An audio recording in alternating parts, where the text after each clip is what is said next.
Olá, seja bem-vindo a essa série O Princípio Inteligente das Plantas.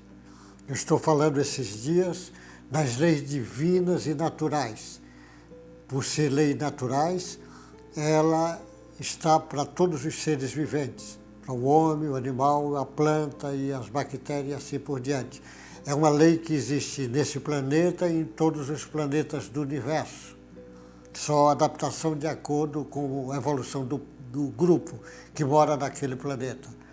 Hoje eu falarei da lei da igualdade e as plantas.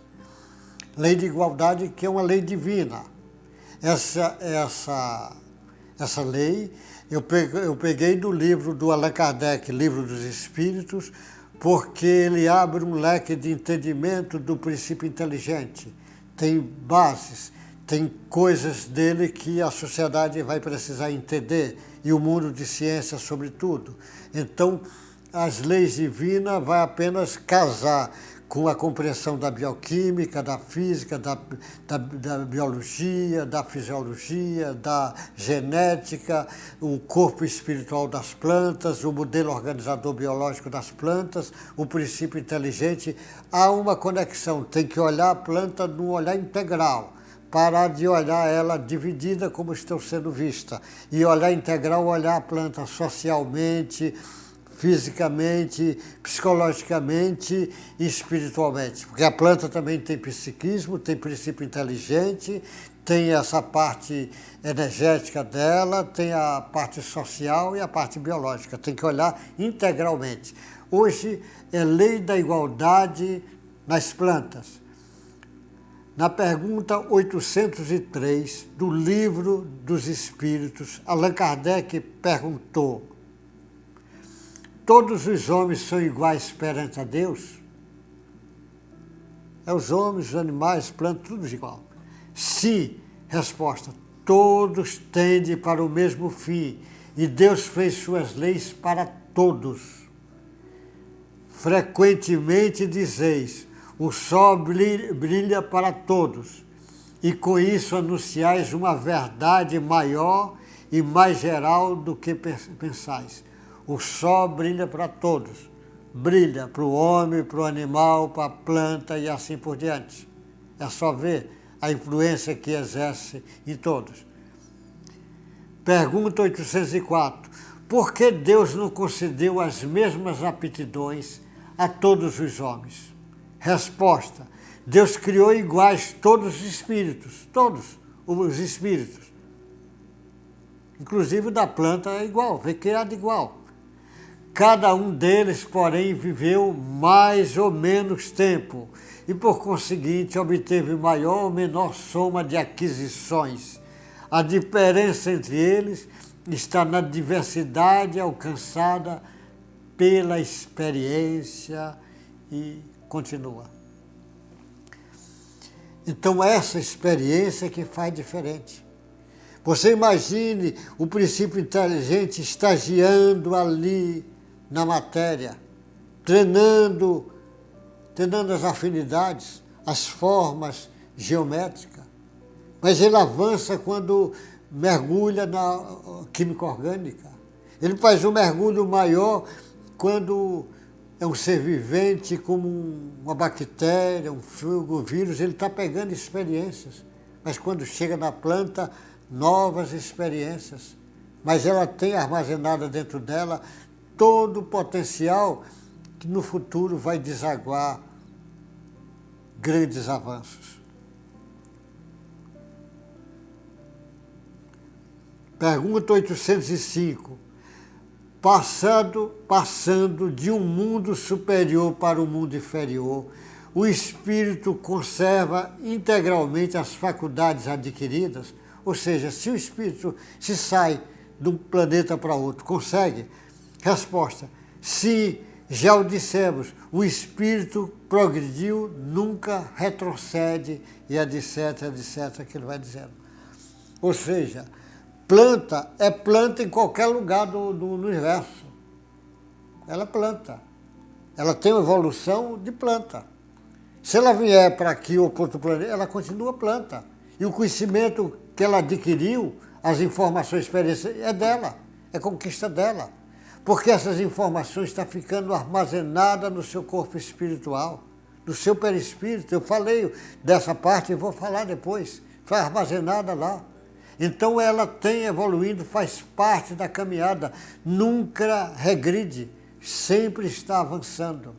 As plantas avançam, as plantas evoluem, as plantas cada vez vai pegando mais experiência com os hábitos dela e aquilo vai virar costume, chega uma hora que vai ficar impregnada nela como se fosse um processo dela, uma conquista adquirida pelo tempo e pela prática que ela viveu. Estamos todos aprendendo. A Terra é uma escola, como outros planetas são, mas nós estamos aqui matriculados nessa escola abençoada chamada Terra. Estamos aprendendo, os animais estão aprendendo, as plantas estão aprendendo. Aprender faz parte da lei do universo. Pergunta 806. A desigualdade das condições sociais é uma lei da natureza? Porque nós estamos falando de igualdade, ele pergunta, e a desigualdade das condições sociais é uma lei da natureza? Resposta, não, é obra do homem e não de Deus. As desigualdades é coisa do homem. Por exemplo, o planeta Terra. Deus não deu favela, foi o homem que fez favela. Ele fez, ele vai ter que acabar.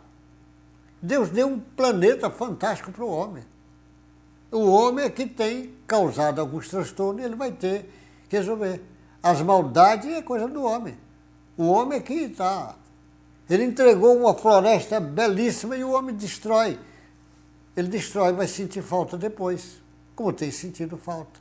O homem pega os rios e destrói os rios, vai pagar o preço. É assim que faz parte. Mas essa tomada de consciência faz parte da baixa evolutiva nossa. Pergunta 806. A. Essa desigualdade desaparecerá algum dia? Resposta. Só as leis de Deus são eternas. As leis de Deus não mudam. Ou seja, a lei da liberdade não muda. Não vê desigualdade diminuir pouco a cada dia? Desaparecerá quando o egoísmo e o orgulho deixarem de predominar, restando apenas a desigualdade do merecimento. A última pergunta desse capítulo, 807. Que se deve pensar dos que abusam da superioridade de suas posições sociais para oprimir os fracos em benefício próprio? Merece anátema. Ai deles, serão oprimidos por sua vez. A liberdade existe, mas o homem precisava ter conhecimento que ele é um espírito e que existe essa lei da liberdade fazendo parte da caminhada evolutiva.